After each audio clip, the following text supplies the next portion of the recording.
Hi guys, hope you are doing well. CBDT का नया circular आया है 21 जून में, जिसमें section 206 A B and section CC A के बारे में है।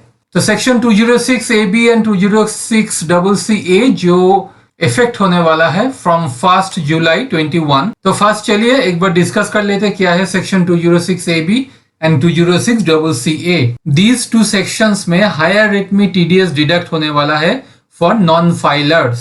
Non-filers means specified persons.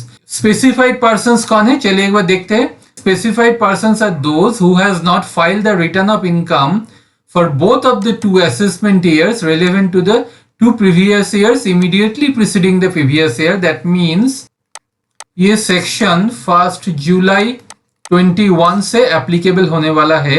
So ये कवर करेगा मेरा financial year 21-22।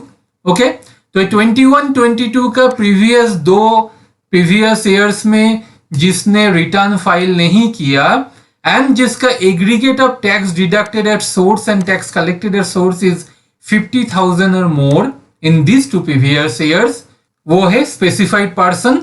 And specified person का ऊपर टीडीएस और टीसीएस डिडक्ट और कलेक्ट होगा। हायर रेट क्या है? सपोज मेरा 194C में 2% टीडीएस कटता है, तो स्पेसिफाइड पर्संस के लिए क्या होगा? इसका डबल हो जाएगा, मतलब 4% और 5% व्हिचएवर इज हायर। मतलब मेरा 5% में टीडीएस कटेगा फ्रॉम 1 जुलाई 21 अगर मैं स्पेसिफाइड पर्सन हूं तो। ये जो दो प्रीवियस ईयर्स के बारे में बोला, जो लास्ट दो प्रीवियस ईयर्स में रिटर्न फाइल नहीं किया एंड जिसका टीडीएस एंड टीसीएस एग्रीगेट 50,000 के ऊपर होगा, कौन दो प्रीवियस ईयर्स? चलिए वो भी ये सर्कुलर में क्लियर कर दिया गया।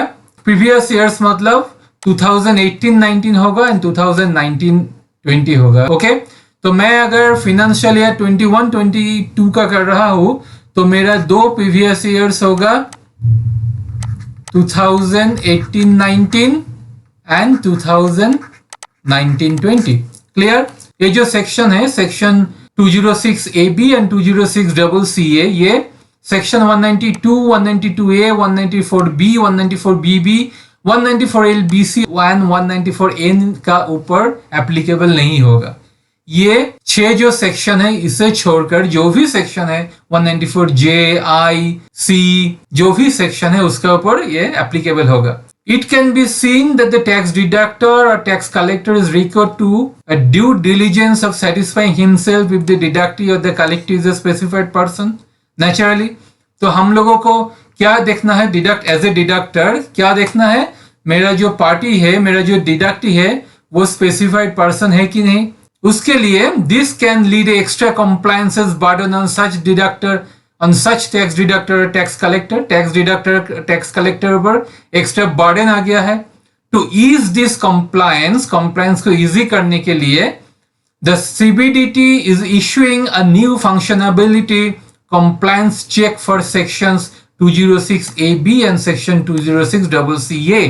This functionality is made available through reporting portal of the income tax department। मतलब स्पेसिफाइड डिडक्टी, कौन डिडक्टी स्पेसिफाइड है कि नहीं, ये जानने के लिए सीबीडीटी ने हमारा जो फेमस पोर्टल है इनकम टैक्स पोर्टल www.incometax.gov.in, इसमें नया फंक्शनैबिलिटी ऐड करने वाला है, जिसका थ्रू हम लोग आसानी से चेक कर पाएंगे मेरा जो डिडक्टी है वो स्पेसिफाइड पर्सन है कि नहीं।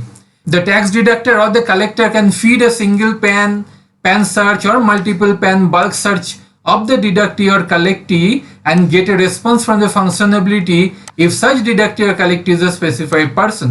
तो हम लोग पैन का थ्रू अगर पर्टिकुलर एक डिडक्टी का सर्च करना है वो भी कर सकते हैं। अगर बल्क में जो भी मेरा डिडक्टी है बल्क में भी मैं सर्च कर सकता हूँ स्पेसिफाइड पर्सन है कि नहीं।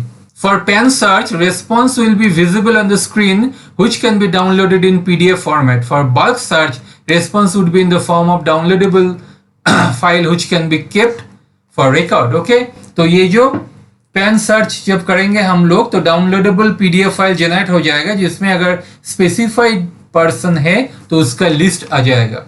During the financial year 21-22, no new names are added in the list of specified persons. This is a taxpayer-friendly measure to reduce the burden on tax deductor and collector of checking PANs of non-specified person more than once during the financial year. During the financial year में एक ही बार income tax department upload करेगा जो specified person है. If any specified person files a valid return of income filed and verified for assessment year 1920 and 2021 during the financial year 21-22, his name would be removed from the list of specified persons. अगर कोई deductee ने last दो financial year में, that means 2018-19 and financial year 2019-20 का return अगर file कर देता है तो उसका जो स्पेसिफाइड पर्सन नाम का जो लिस्ट है उससे उसका नाम हट जाएगा. This would be done on the date of filing of the valid return of income during the financial year 21-22. If the specified person files a valid return of income for assessment year 21-22, his name would be removed from the list of specified person. This will be done on the due date of filing of return of income for assessment year 21-22 or date of actual filing return, whichever is later. If the aggregate of TDS and TCS in the case of specified person in the previous year 2021 is less than the 50,000 rupees, his name would be removed from the list of specified persons. This would be done on the first due date under section 139(1) of the Act falling in the financial year 21-22. जब हम लोग for the financial year 21-22 is due date 31st July 21 has been extended to 30th September 21. This would be done on the first due date under subsection 139(1). ये जो section 2021 के लिए जो specified person है उसका जो नाम हट जाएगा वो 30th सितंबर 21 का पहले हो जाएगा. Belated and revised TCS and TDS return of the relevant financial year filed during the financial year 21-22 would also be considered for removing person from the list of specified persons on regular basis. जिसमें अगर TDS and TCS revised और belated return अगर file कर देगा within the this financial year उसका भी नाम हट जाएगा.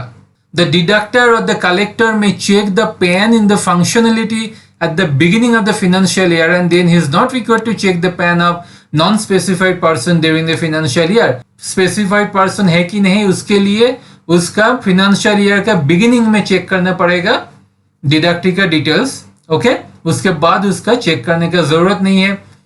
सपोज यहाँ पर एक एग्जांपल दिया, सपोज आपके पास 10,000 वेंडर है. ओके, तो 10,000 वेंडर का आपको बल्क सर्च देके आप सर्च कर सकते हो स्पेसिफाइड पर्सन है कि नहीं. सपोज आपका 10,000 में से 5 पैन आपको मिला जो स्पेसिफाइड पर्सन है for the purpose of section 206AB and 206CC. ठीक है. Now with respect of remaining 995 जो है 10,000 मेरा वेंडर है उसके अंदर 5 जो पैन वेंडर है वो स्पेसिफाइड पर्सन है. तो बैलेंस जो 995 है उसका PAN it is clear they are not in the list of specified person for the financial year since no new name would be added in the list of specified persons during the financial year.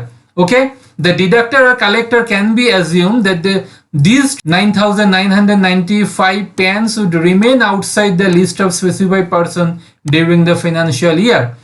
Thus, deductor or collector need not check again the response to these 9,995 PANs during the financial year. Okay, suppose 2021-22 में मेरा 10,000 vendor है, मेरा 10,000 उसके अंदर मैंने bulk search के through मैंने check कर लिया और मुझे पता चला 5 जो वेंडर है ये 5 वेंडर है specified person under section 206AB and 206CCA.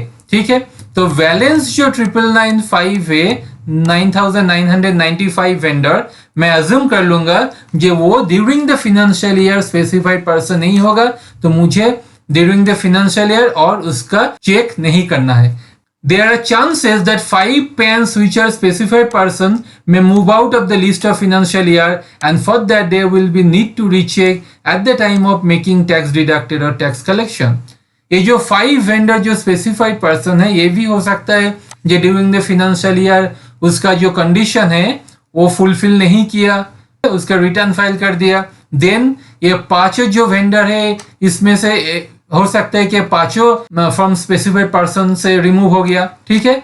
तो बेहतर होगा कि हम लोग जब भी रिटर्न फाइल करेंगे टीडीएस एंड टीसीएस का, उसका पहले एक बार चेक कर लेंगे ये पांचों स्पेसिफाइड पर्सन क्वार्टर का पहले है कि नहीं। The least would be drawn afresh at the start of each financial year and the above process would have to be repeated. For example, at the beginning of financial year 22-23 a fresh list would be prepared with the previous year 19-20 2021, ठीक है। ये तो मेरा 21-22 के लिए हो गया। Next year जब आएगा दैट मीन्स 2022-23 में हम लोगों को पहले लास्ट दो प्रीवियस ईयर चेक करना पड़ेगा। तो लास्ट दो प्रीवियस ईयर होगा मेरा 2019-20 एंड 2020-21। तो इसमें से जब हम लोग 2022-23 का पहले बिगिनिंग ऑफ द ईयर में फिर एक बार बल्क सर्च करेंगे, देखेंगे कि मेरा जो वेंडर है वो मेरा जो वेंडर का लिस्ट है उसमें से कितना स्पेसिफाइड पर्सन है और कितना नहीं है, ठीक है। It may be noted that as per provisions of section 206AB and 206CCA, the specified person shall not include a non-resident. तो ये जो सेक्शन है सेक्शन 206AB and 206CCA ये नॉन रेसिडेंट के लिए एप्लीकेबल नहीं होगा, ठीक है दोस्तों। यही था आज का वीडियो। जो अगर आपको सेक्शन 206AB एंड 206CCA का अंदर कोई भी क्वेरीज था, आई थिंक आपको क्लियर हो गया होगा। एंड फ्रेंड्स, अगर आपको टीडीएस एंड टीसीएस का ऊपर पूरा डिटेल लर्न करना है, प्रैक्टिकल ट्रेनिंग आपको सीखना है, then you can join my TDS mastery course, जिसका थ्रू आप ओरिजिनल रिटर्न कैसे करते हैं, रिवाइज रिटर्न कैसे करते हैं, केसेस में हम लोग कैसे रिवाइज रिटर्न करते हैं, कैसे पेन करेक्शन करते हैं, कैसे जस्टिफिकेशन रिपोर्ट डाउनलोड करते हैं, कैसे फॉर्म 16 A27D चेक करते हैं, उसका डाउनलोड करते हैं। पूरा TDS and TCS detail training आपको मिल जाएगा through this course. More than 350 students have already joined. If you want to explore TDS and TCS, then join TDS Mastery course. And अगर आपको इनकम टैक्स लर्न करना है, income tax सीखना है from basic to advance level, then you can join my income tax mastery course, जिसका through आप you can able to handle tax planning, filing, income tax return filing, compliances, e-processing, e-assessment, everything we can do after completion of this course. If you want to explore yourself on income tax, then join my income tax mastery course with practical training, जिसमें आपको lifetime course access and lifetime support मिलेगा। तो friends, ये था आज का video. अगर आपको वीडियो अच्छा लगे तो लाइक एंड शेयर जरूर कर देना। Subscribe my channel and click the bell icon. Thank you so much.